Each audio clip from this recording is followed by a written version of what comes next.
नमस्कार, स्वागत है आपका हमारे चैनल झारखंड न्यूज नेटवर्क में। आइए जानते हैं झारखंड की 25 मुख्य बड़ी खबरों को।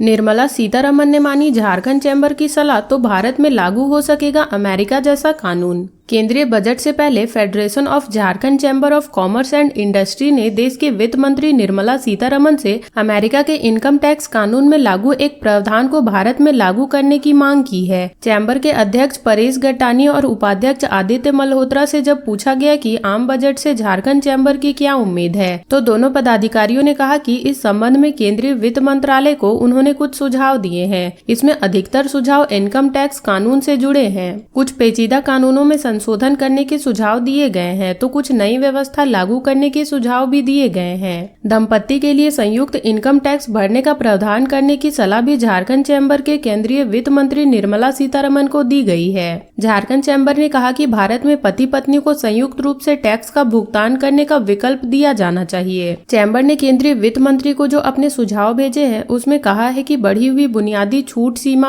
और तर्कसंगत टैक्स स्लैब, अधिभार स्लैब और आय की संयुक्त रिटर्न दाखिल करने के प्रावधान के साथ विवाहित जोड़ों के लिए संयुक्त कराधान प्रणाली के विकल्प की शुरुआत होनी चाहिए। चैम्बर ने कहा है कि वर्तमान में आयकर अधिनियम 1961 के तहत अन्य बातों के अलावा व्यक्तियों के लिए अलग अलग टैक्स स्लैब है। जैसे जैसे आय बढ़ती है, टैक्स की दरें उसी के अनुरूप बढ़ती जाती है। धारा 115 BSC अन्य बातों के साथ साथ किसी व्यक्ति के डिफॉल्ट टैक्स की एक व्यवस्था है। चैम्बर ने अपने सुझाव में कहा है कि विवाहित जोड़ों के लिए एक ऐसी व्यवस्था शुरू की जाए जिसमें वे इनकम टैक्स संयुक्त रिटर्न दाखिल कर सके। मैया सम्मान योजना का लाभ लेने के लिए बंगाल के यूसुफ ने किया ये खेल। महिलाओं को सशक्त बनाने के उद्देश्य से शुरू की गई झारखंड सरकार की महत्वाकांक्षी योजना मैया सम्मान योजना का लाभ लेने के लिए तरह तरह के खेल हो रहे हैं। पश्चिम बंगाल के यूसुफ ने इस योजना का लाभ लेने के लिए जो खेल खेला है उसका खुलासा होने के बाद अधिकारी भी हैरान हो गए। बोकारो की उपायुक्त विजया जादव ने इस शख्स पर प्राथमिकी दर्ज करके उसके खिलाफ कानूनी कार्रवाई करने का निर्देश दिया है। इस शख्स ने एक बैंक अकाउंट से 95 बार मैया सम्मान योजना का लाभ लेने के लिए आवेदन किया है। झारखंड मुख्यमंत्री मैया सम्मान योजना के भौतिक सत्यापन में यह चौंकाने वाला मामला सामने आया है। बोकारो की उपायुक्त विजया जादव के निर्देश पर सामाजिक सुरक्षा विभाग द्वारा योजना के लाभुकों के भौतिक सत्यापन के क्रम में एक ही बैंक खाता का नंबर दर्ज करके अलग अलग नाम से अलग अलग प्रखंडों में कुल 95 बार आवेदन किए गए हैं। इसमें चास प्रखंड के चास नगर निगम क्षेत्र में 67 बार और गोमिया प्रखंड में 28 बार आवेदन किया गया है। उपायुक्त ने संबंधित खाता धारक के खिलाफ प्राथमिकी दर्ज करने का आदेश दिया है। MS धोनी समेत झारखंड में कितने लोग साल में 1 करोड़ से या उससे अधिक कमाते हैं? झारखंड में कितने लोग हैं जिनकी कमाई 1 करोड़ रुपए या उससे अधिक है? आयकर विभाग के आंकड़े बताते हैं कि झारखंड में 788 लोग हैं जो एक साल में 1 करोड़ रुपए या उससे अधिक कमाते हैं। करोड़ रुपए सालाना कमाई करने वाले की संख्या के मामले में झारखंड देश के 37वें राज्य में 18वें पायदान पर है। भारतीय क्रिकेट टीम के पूर्व कप्तान महेंद्र सिंह धोनी और कुछ राजनीतियों की सालाना आय 1 करोड़ रुपए से अधिक है। झारखंड के मुकाबले बिहार में 1 करोड़ रुपए से अधिक कमाई करने वाले की संख्या 3 गुना से अधिक है। आंकड़े बताते हैं कि 1 करोड़ रुपए से अधिक कमाने वाले की संख्या सबसे अधिक महाराष्ट्र में है। हीरो के व्यापार के लिए मशहूर गुजरात करोड़ रुपए कमाने वाले की संख्या के मामले में देश में 7वें स्थान पर है। 1 करोड़ से अधिक कमाने वाले की संख्या जम्मू कश्मीर में झारखंड से अधिक है। धरती का स्वर्ग कहे जाने वाले जम्मू कश्मीर इस लिस्ट में 10वें नंबर पर है। वहीं झारखंड का पड़ोसी राज्य छत्तीसगढ़ 19वें नंबर पर है। आयकर विभाग के मुताबिक देश का कोई भी राज्य ऐसा नहीं है जिसकी आबादी का 1% हिस्सा भी 1 करोड़ रुपए या उससे अधिक कमाता हो। महाराष्ट्र की कुल आबादी में 0.10% लोगों की सालाना कमाई 1 करोड़ रुपए या उससे अधिक है। यह देश सभी राज्यों में सबसे अधिक है। अरुणाचल प्रदेश में एक भी व्यक्ति ऐसा नहीं है जो साल में 1 करोड़ या उससे अधिक कमाता हो। लापता बच्ची का शव मिलने से गिरिडीह के घाघरा में सनसनी, गावा पटना रोड जाम। गिरिडीह जिले के घर से लापता बच्ची का शव मिलने के बाद सनसनी फैल गई है। मामला जिले के गावा क्षेत्र का है। पीरा पूर्वी पंचायत के घाघरा गांव में 4 साल की बच्ची बुधवार को गायब हो गई थी। गुरुवार को अहर खेत में बाउंड्री वॉल के पास उसका शव मिलने के बाद गाँव में सनसनी फैल गयी। गुस्साए लोगों ने गावा पटना सड़क को जाम कर दिया है। पुलिस की टीम गाँव में पहुँच चुकी है। मामले की छानबीन शुरू हो चुकी है। घाघरा गाँव की रहने वाली साजिद अख्तर की 4 वर्षीय पुत्री सायरा उर्फ खुशी बुधवार को घर से खेलने के लिए निकली थी। इसके बाद वह रहस्यमय ढंग से गायब हो गई। दिन भर परिजन परेशान रहे, आसपास के क्षेत्रों में उसे खोजते रहे, लेकिन सायरा नहीं मिली। गुरुवार की अहले सुबह अरहर खेत में बाउंड्री वॉल के पास उसका शव बरामद हुआ। शव को घास फूस से ढक दिया गया था। सूचना मिलने पर गांवा थाना की पुलिस घटना स्थल पर पहुंची। वहां लोगों से पूछताछ कर रही है। ग्रामीण और परिजन मामले की उच्च स्तरीय जांच की मांग कर रहे हैं। शव को पोस्टमार्टम के लिए ले जाने की अनुमति भी नहीं दे रहे हैं। पुलिस के बार बार समझाने के बावजूद लोग मना कर रहे हैं। लोगों ने गांवा पटना रोड को जाम कर दिया है। पुलिस लोगों को समझा बुझाकर जाम हटाने की कोशिश कर रही है। 30 जनवरी को 14.2 किलो का गैस सिलेंडर आपको कितने में मिलेगा? झारखंड में 30 जनवरी 2025 को 14.2 किलो का सबसे सस्ता सिलेंडर जमशेदपुर में मिल रहा है। जमशेदपुर में घरेलू रसोई गैस का एक सिलेंडर 842.50 रूपए में मिल रहा है। हजारीबाग और कोडरमा में ग्राहक को यह सिलेंडर 862 रूपए में मिल रहा है। इंडियन ऑयल की ओर से जारी गैस सिलेंडर के रेट के मुताबिक रांची, बोकारो, धनबाद, गिरिडीह और देवघर में गैस सिलेंडर के लिए कस्टमर को 860.50 रूपए देने होंगे। पश्चिमी सिंहभूम या चाईबासा में 14.2 किलो का एलपीजी सिलेंडर 852 रूपए में मिल रहा है। सरायकेला खरसावा में 843 रूपए और चतरा में 859.50 रूपए में गैस सिलेंडर आज आपको मिल जाएगा। झारखंड के करीब 1.5 दर्जन जिलों में 30 जनवरी 2025 को 14 किलो के गैस सिलेंडर के लिए ग्राहकों को 860.50 रूपए खर्च करने पड़ेंगे। रांची के पूर्व एसओआर मतियस विजय टोप्पो बर्खास्त। नगर विकास के कार्यों में भी अब 18% जीएसटी। झारखंड कैबिनेट से 6 प्रस्ताव मंजूर। झारखंड कैबिनेट की बैठक में रांची के पूर्व विशेष विनियम पदाधिकारी मतियस विजय टोप्पो को सेवा से बर्खास्त कर दिया गया है। मतियस विजय टोप्पो पर सीएनटी के तहत आने वाले जमीन का बिना तय प्रक्रिया पूरी किए हस्तांतरित करने का आरोप था। इस आरोप की सरकार ने जाँच कराई थी, जिसमें गड़बड़ी की पुष्टि हुई थी। इसके बाद सरकार ने मतियस विजय टोप्पो को बर्खास्त कर दिया। बुधवार को सीएम हेमंत सोरेन की अध्यक्षता में प्रोजेक्ट भवन में कैबिनेट की बैठक हुई। इसमें 6 प्रस्तावों पर मुहर लगी। कैबिनेट की बैठक के बाद अपर सचिव राजीव रंजन ने बताया कि नगर विकास विभाग के कराए जाने वाले कार्यों में निर्माण कार्य श्रेणी की जीएसटी के दर में वृद्धि की जाएगी। पहले यह 12% थी, अब 18% होगी। नगर विकास एवं आवास विभाग अंतर्गत कार्य संविदाओं में भुगतान और अंतर राशि दिए जाने की प्रक्रिया निर्धारित को कैबिनेट की स्वीकृति दी। पूर्व में पथ निर्माण विभाग ने 18% की दर से जीएसटी लगाता था। झारखंड में उच्च शिक्षा के क्षेत्र में सराहनीय काम करने वाले शिक्षकों, छात्रों, प्रशासकों एवं संस्थानों को सम्मानित करने का निर्णय झारखंड सरकार की कैबिनेट में लिया गया। इसके तहत झारखंड राज्य उच्चतर शिक्षा पुरस्कार लागू करने को स्वीकृति दी गई। इसके तहत कुल 9 तरह के पुरस्कारों का प्रावधान किया गया। कैबिनेट ने झारखंड के उच्च न्यायालय के आदेश के आलोक में वाणिज्य कर विभाग के सेवानिवृत्त पदचर राजकुमार राम की सेवा संपुष्टि करने और अनुमान्य वित्तीय लाभ दिए जाने की स्वीकृति दी है। उच्च न्यायालय के दायर वाद के आलोक में ही हस्तशिल्प संसाध सविकास केंद्र जमशेदपुर से सेवानिवृत्त वरीय अनुदेशक विजय कुमार ठाकुर की सेवा नियमित करने के पेंशन और अन्य लाभों को स्वीकृति दी गई है। उच्च न्यायालय में दायर वाद के आलोक में स्नातक प्रशिक्षित वेतनमान में नियुक्ति के अनुमोदन के लिए गैर सरकारी सहायता प्राप्ति आभासी अल्पसंख्यक विद्यालय डोरंडा, बालिका उच्च विद्यालय डोरंडा के सहायक शिक्षकों को 2 छाया पद की स्वीकृति को कैबिनेट ने अनुमोदन दिया है। ये पद 26 फरवरी 2009 से 31 दिसंबर 2017 तक की अवधि के लिए सृजन किए गए थे। इस मामले में दीपक कुमार अदालत की शरण में गए थे।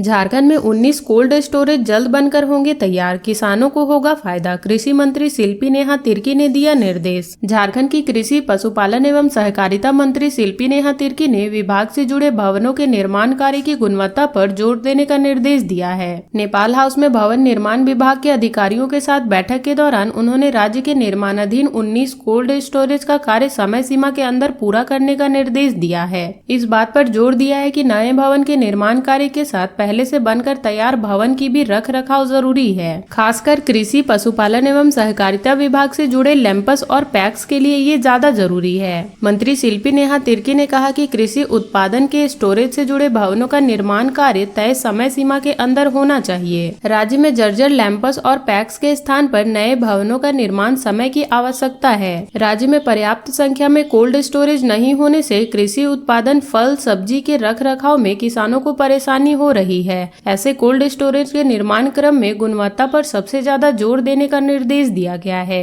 मंत्री शिल्पी नेहा तिर्की ने कहा कि इस बार मौसम अनुकूल रहने की वजह से धान की अच्छी पैदावार हुई है। मोटा अनाज और दलहन की भी पैदावार पहले की तुलना में बेहतर है। किसानों को समय पर बीज वितरण के लिए राज्य में स्टोरेज की बेहतर व्यवस्था होनी चाहिए। इसके लिए विभाग को भवन की जरूरत है और भवन निर्माण विभाग को इसके लिए समय सीमा के अंदर भवन उपलब्ध कराना होगा।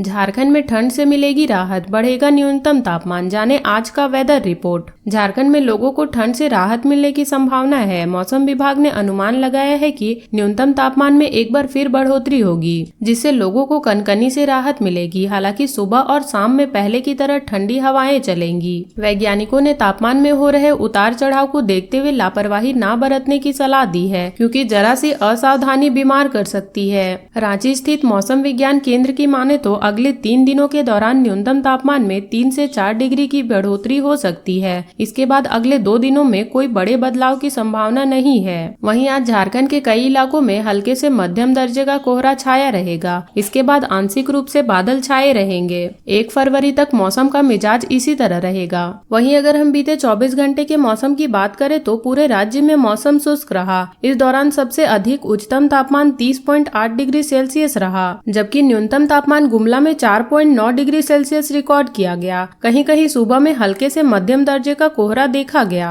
इसके बाद आंशिक रूप से बादल छाए रहे। हालांकि अभी भी कई जिलों का तापमान 10 डिग्री के नीचे चल रहा है। संभावना जताई जा रही है कि कुछ ही दिनों में तकरीबन सभी जिलों का तापमान 10 डिग्री के ऊपर चला जाएगा।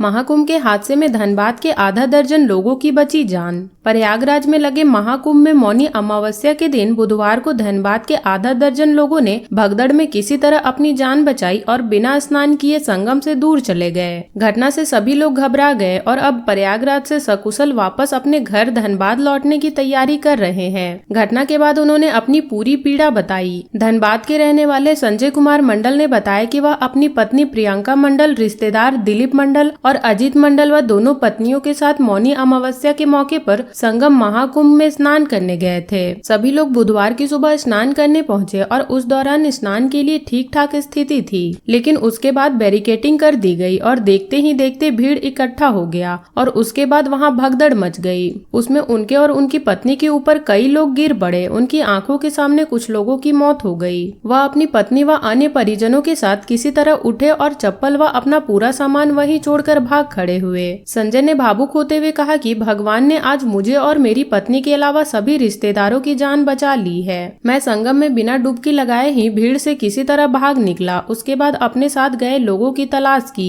और सभी लोगों को सुरक्षित पाकर राहत की सांस ली। घटना के बाद संजय ने अपनी मां शोभा देवी और बहन दीपाली मंडल को फोन कर पूरी घटना की जानकारी दी। मां शोभा देवी ने बताया कि भगवान ने आज मेरे इकलौते पुत्र की जान बचा ली, जबकि दीपाली ने बताया कि सोमवार को भाई अपने अन्य रिश्तेदार के साथ ट्रेन से प्रयागराज गए थे। मंगलवार को वहां पहुंच गए। उसके बाद उन्होंने सोचा कि मौनी अमावस्या को वो संगम में स्नान करेंगे, लेकिन उसके साथ घटना हो गई और किसी तरह से जान बची है। अब भाई अपने सभी सगे संबंधियों के साथ प्रयागराज से एक होटल में ठहरे हुए हैं और गुरुवार को वो वहां से वापस धनबाद के लिए रवाना होंगे। बाइक की डिक्की तोड़ 2 लाख रुपए लेकर अपराधी फरार। मुनिडी ओपी अंतर्गत धोबनी स्थित सरकारी शराब दुकान के सामने बुधवार की शाम करीब 3:30 बजे खड़ी मुनिडी के बीसीसीएल कर्मी सुरक्षा गार्ड नारायण घोष की मोटरसाइकिल की डिक्की तोड़कर 2 मिनट में ही 2 लाख रुपए लेकर अपराधी फरार हो गए। घटना को अपाची बाइक सवार 2 अपराधियों ने अंजाम दिया है। पूरी वारदात सीसीटीवी कैमरे में रिकॉर्ड हो गई है। फुटेज देख मुनिडी पुलिस अपराधियों की तलाश कर रही है। फुटेज में अपराधी का चेहरा व बाइक नंबर स्पष्ट नहीं दिख रहा है। लूट की घटना होते ही मुनिडी ओपी प्रभारी संतोष कुमार महतो, पुटकी के इंस्पेक्टर वकाल हुसैन, एसआई सीपी पाठक, बागाधाम ओपी प्रभारी धर्मराज कुमार घटनास्थल पर पहुंचे। बीसीसीएल कर्मी श्री घोष ने एसबीआई करकेत ब्रांच से 2 लाख रुपए निकाला और बाइक की डिक्की में रखकर मुनिडी स्थित बालूडी क्वार्टर जाने लगे। रास्ते में धोबनी स्थित सरकारी दुकान के पास रुककर बगल के एक दुकानदार को अपना बकाया 500 रुपए लेने लगे। इसी दौरान मुनिडी की ओर से एक बाइक पर सवार 2 युवक पहुंचे और श्री घोष की बाइक की डिक्की तोड़कर उसमें रखे पैसे लेकर तेजी गति से पुटकी की ओर भाग निकले। शोर मचाने पर कई दुकानदार जुट गए। हालांकि तब तक अपराधी नजरों से ओझल हो चुके थे। अपराधी बैंक से ही कर्मी का पीछा कर रहे थे। धोबनी में कर्मी के रुकने पर आगे बढ़ गए और मौका देखकर पुनः लौटकर रुपए लेकर फरार हो गए। अपराधियों ने गार्डों को बंधक बना 10 लाख रुपए के सामान लूटे। बरवा अड्डा थाना क्षेत्र के काशीटाड़ बरवा अड्डा स्थित एसीएम फ्यूल प्लांट में मंगलवार की रात हथियारबंद अपराधियों ने सुरक्षा गार्ड को बंधक बनाकर लाखों रुपए का सामान लूट लिया। इस संबंध में प्रबंधक शैलेश उपाध्याय ने बरवा अड्डा थाने में लिखित शिकायत की है। बुधवार को बरवा अड्डा पुलिस पहुंची और घटना स्थल की जांच की। श्री उपाध्याय ने थाना में दिए गए आवेदन में कहा है कि अपराधी प्लांट की 4 दीवारी फांदकर अंदर घुसे थे। इसके बाद सुरक्षा में तैनात 5 सुरक्षा गार्ड जानकी महतो, मदन सिन्हा, सुरेंद्र मुर्मू, विराम पहाड़ी, तारकनाथ मिश्रा व जयप्रकाश महतो को बंधक बनाकर गार्ड रूम में बंद कर दिया। फैक्ट्री से 500 केवी ट्रांसफार्मर के पार्ट्स, 13 मोटर, टूल बॉक्स के 3 सेट, गनवाइटर 1 set, gas oxygen 1 set, wiring cable 2 समेत अन्य कीमती सामान लूट लिए। लूटे गए सामानों की कीमत 8 से 10 लाख रुपए होगी। लूट की जानकारी दूसरे दिन बुधवार को हुई। जब दूसरी पाली के गार्ड ड्यूटी करने पहुंचे तो देखा कि गार्ड रूम में ताला लगा हुआ है। फिर गार्ड रूम का ताला तोड़कर सभी गार्ड को बंधन मुक्त कराया गया। श्री उपाध्याय ने बताया कि एसीएम फ्यूल्स में लूट की यह चौथी घटना है। 2 माह पूर्व अपराधियों ने ट्रांसफार्मर से तेल निकाल लिया था। बरवा अड्डा पुलिस मामले की जाँच कर रही है। ट्रक में आग लगने से जला खलासी। पंडुकी स्थित जगन्नाथ कोक इंडस्ट्री परिसर में खड़े एक ट्रक में मंगलवार की रात आग लग जाने से कोनहरा कला निवासी खलासी महेंद्र यादव की मौत हो गई। इस संबंध में मृतक के साला परमेश्वर यादव ने बुधवार को बरवा अड्डा थाने में शिकायत दर्ज कराई है। शिकायत में उन्होंने कहा है कि ट्रक चालक यहां गाड़ी लगाकर अपने घर चला गया था। महेंद्र यादव ट्रक के कैबिन में सो रहा था। इस दौरान ट्रक में अचानक आग लग गई, जिससे जल जाने के कारण उसके जीजा महेंद्र यादव की मौत हो गई है। आग लगने का कारण शॉर्ट सर्किट है। पुलिस ने शव को कब्जे में लेकर पोस्टमार्टम के लिए भेज दिया है। गोल्डन आवर में मिले इलाज तो बच सकती है मरीज की जान। सड़क दुर्घटना हो या फिर कार्डियक अटैक, अगर मरीज को गोल्डन आवर में इलाज मिल जाए तो उसकी जान बच सकती है। इसमें सबसे महत्वपूर्ण है ट्रॉमा मैनेजमेंट ट्रेनिंग। इसकी ट्रेनिंग बुधवार को सदर अस्पताल में दी गई। शहीद Nirmal Mahato medical college and hospital के ऑर्थोपेडिक विभाग के विभागाध्यक्ष डॉक्टर डीपी भूषण और एनेस्थीसिया विभाग के विभागाध्यक्ष डॉक्टर पीयूष सेगल ने अस्पताल के कर्मचारियों को जरूरी जानकारी के साथ ट्रेनिंग दी। डॉक्टर पीयूष सेगल ने बताया कि सदर अस्पताल धनबाद, जामताड़ा व बोकारो में ट्रेनिंग देनी है। बोकारो के अस्पताल में सबसे बेहतर व्यवस्था थी। यहाँ मॉड्यूलर ओटी है जो हर अस्पताल में होना चाहिए। इससे ट्रॉमा के केस में फायदा मिलता है। सड़क दुर्घटना के बाद मरीज के रिस्पॉन्स नहीं करने या कार्डियक अटैक आने पर गोल्डन आवर में इलाज मिलना जरूरी है। इसमें सीपीआर का अहम योगदान रहता है। साथ ही मरीज को दर्द से राहत देना जरूरी होता है। जितना जल्द हो सके उसे इलाज मिलना जरूरी है। डॉक्टर डीपी भूषण ने कहा कि आधारभूत संरचना का आंकलन कर इसकी रिपोर्ट तैयार करनी है। मौके पर सदर अस्पताल के nodal doctor Rajkumar Singh, ortho विभाग के डॉक्टर मुकेश, डॉक्टर हरेंद्र समेत अन्य मौजूद थे। बकाया भुगतान नहीं हुआ तो कतरास में 31 से फिर बंद होगी जलापूर्ति। कतरास शहरी जलापूर्ति योजना को एक बार फिर से बंद करने की चेतावनी कर्मचारियों ने दी है। कर्मचारियों ने एजेंसी को कहा है कि 31 जनवरी तक वेतन का भुगतान नहीं हुआ तो जलापूर्ति कार्य नहीं करेंगे। कर्मचारियों की चेतावनी के बाद कतरास शहरी जलापूर्ति योजना के संचालक और संपोषक करने वाले एजेंसी हाइड्रोफोल सोल्यूशन के विमलेश सिंह ने पेयजल एवं स्वच्छता विभाग के प्रमंडल 2 के कार्यपालक अभियंता को पत्र देकर लंबित विपत्र के भुगतान करने की मांग की है, ताकि कर्मचारियों को बकाया राशि का भुगतान किया जा सके। पत्र में कहा गया है कि अनेक बार पत्र के माध्यम से आग्रह करने पर भी विभाग की ओर से लंबित 12 माह का बिल भुगतान करने के लिए समर्पित किया गया है। इसका भुगतान अब तक नहीं मिला है। भुगतान नहीं होने से कर्मचारियों को 4 माह से वेतन नहीं दिया जा रहा है। कर्मचारी 11 से 13 जनवरी तक हड़ताल पर चले गए थे। इसे जलापूर्ति बंद होने पर 13 जनवरी को स्थानीय जनप्रतिनिधियों के सहयोग से कर्मियों को 31 जनवरी तक बकाया वेतन का भुगतान करने का आश्वासन देकर हड़ताल खत्म कराई गई। इसके बाद भी भुगतान की प्रक्रिया नहीं की गई है। विभागीय उदासीनता के कारण आगे का काम जारी रखने में कोई रुचि नहीं है। उन्होंने कहा कि हर हाल में 30 जनवरी से पूर्व बकाया विपत्र का भुगतान नहीं होता है तो 31 जनवरी से कर्मचारियों द्वारा जलापूर्ति बंद देने की जानकारी दी जाएगी। इससे उत्पन्न किसी भी विपरीत परिस्थिति के लिए ठेकेदार जिम्मेदार नहीं होगा।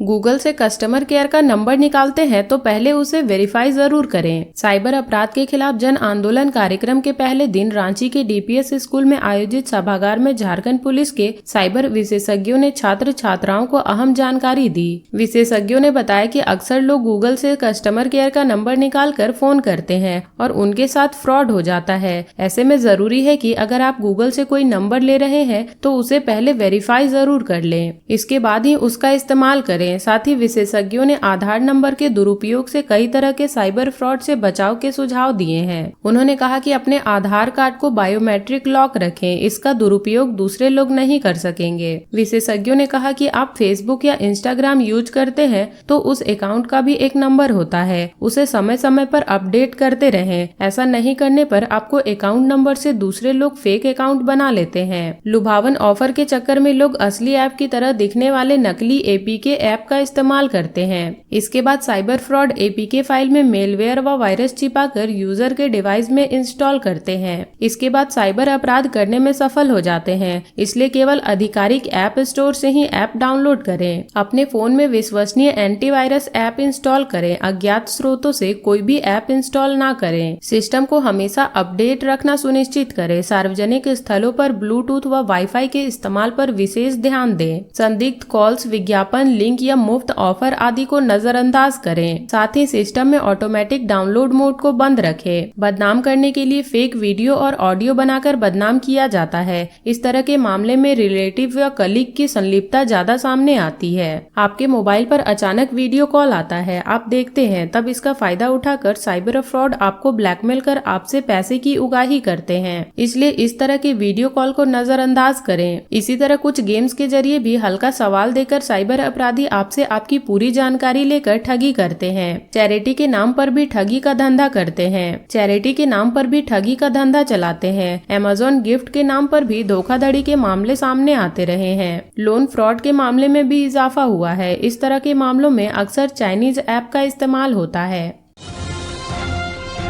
बेंगाबाद में 4 मोबाइल फोन के साथ 3 साइबर अपराधी गिरफ्तार। गिरिडीह पुलिस ने बेंगाबाद थाना क्षेत्र से 3 साइबर अपराधियों को गिरफ्तार किया है। गिरफ्तार अपराधियों के पास से पुलिस ने 4 मोबाइल फोन बरामद किया है। साइबर अपराधी गर्भवती महिलाओं को मातृत्व योजना का लाभ दिलाने के नाम पर और एयरटेल पेमेंट बैंक खाता बंद हो जाने का डर दिखाकर उनसे वसूली और ठगी करते थे। गिरिडीह के एसपी डॉक्टर बिमल कुमार ने शुक्रवार को यह जानकारी दी है। गिरिडीह के पुलिस कप्तान ने बताया कि प्रतिबिंब पोर्टल के माध्यम से उन्हें जानकारी मिली थी कि बेंगाबाद थाना क्षेत्र के फुरसोडी गांव में ये साइबर क्रिमिनल लोगों को ठगी करने की कोशिश कर रहे हैं। जानकारी मिलने के बाद उन्होंने साइबर डीएसपी आबिद खान के नेतृत्व में टीम का गठन किया। एसपी के निर्देश पर डीएसपी के नेतृत्व में बनी इस टीम ने बेंगाबाद के फुरसोडी में छापेमारी कर ठगी करने का प्रयास कर रहे 3 साइबर अपराधियों को गिरफ्तार कर लिया। साइबर अपराधियों के पास से 4 मोबाइल फोन और 5 सिम कार्ड बरामद हुए हैं।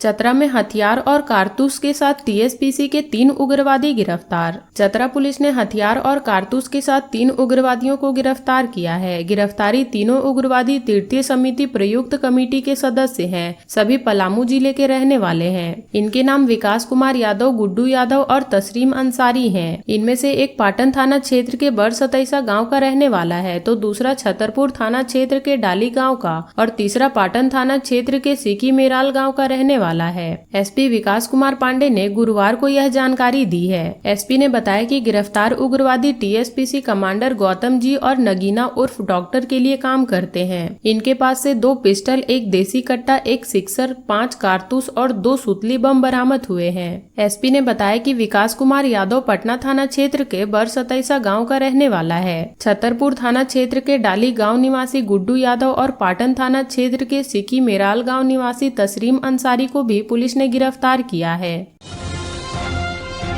महुदा की अंधारी बस्ती में अवैध खनन को ले दो पक्ष भिड़े, चले गोली और बम। कोयले के अवैध खनन को लेकर अब महुदा क्षेत्र भी अछूता नहीं रहा। थाना क्षेत्र की अंधारी बस्ती जोरिया के समीप मंगलवार की रात दो गुटों के बीच कोयले के अवैध उत्खनन को लेकर गोली व बम चलने की सूचना है। हालांकि महुदा पुलिस इस संबंध में कुछ भी बताने को तैयार नहीं है। महुदा पुलिस स्पष्ट रूप से घटना से इनकार कर रही है, जबकि अंधारी बस्ती के ग्रामीण सहमे हुए नजर आ रहे हैं। वे दबी जुबान में घटना होने की बात कह रहे हैं। सूत्रों के अनुसार अंधारी जोरिया के समीप एक स्थल पर एक गुट के लोग अवैध उत्खनन करने के लिए पहुंचे थे। उस गुट के लोगों का कहना था कि वे स्थानीय हैं, इसलिए उत्खनन में प्राथमिकता उन्हें मिलनी चाहिए, जबकि जमीन मालिक का कहना था कि पहले पैसा दो तब अवैध उत्खनन करने दिया जाएगा। इसी बीच दूसरे पक्ष के लोग ग्रामीणों की तरफ से रात में वहां पहुंच गए। इस दौरान दोनों पक्षों के बीच कहासुनी होने के बाद गोली बम चलाए जाने की बात सामने आ रही है। वहीं दूसरे पक्ष के लोगों की ओर से भी जवाब में बमबाजी व फायरिंग किए जाने की बात कही जा रही है। सूचना मिलने पर महुदा पुलिस के अधिकारी दल बल के साथ घटना स्थल पर पहुंचे तथा दोनों पक्षों को वहां से हटा दिया। अभी वहां उत्खनन का काम बंद है। इधर घटना के बाद दोनों पक्षों के बीच तनाव बना हुआ है।